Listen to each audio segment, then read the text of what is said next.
It's going to be delicious. It's literally going to be farm to table, people. It's going to be tasty and fun.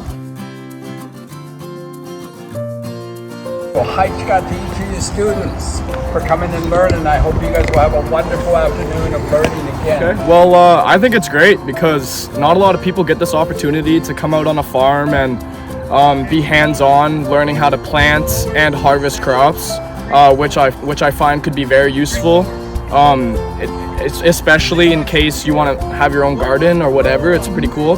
And so my mentor, Craig Evans, who was a mentor to many of us, he was one of the people that broke ground here, and this was a horse field just growing hay.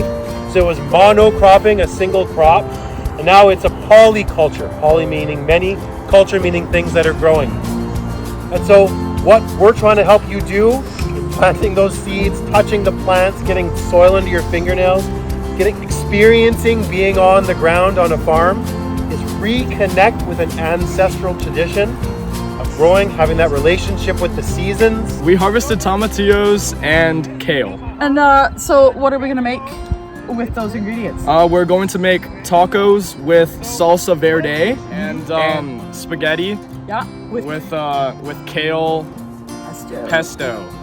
So by harvesting these kales and the tomatillos, the carbon footprint of those vegetables are, how long did it take us to get here on the bus?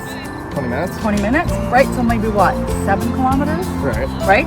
So the carbon footprint on those tomatillos are minimal because the food didn't have to travel very far. Yeah, so that's a concept called farm to table. So we're literally taking it from the farm and it's going to our table and we're going to cook with it. It's not going through a warehouse. It's not going on a transport truck. It's not getting wrapped in packaging, plastic packaging. So there's so many benefits to growing your own food and then bringing it into the class.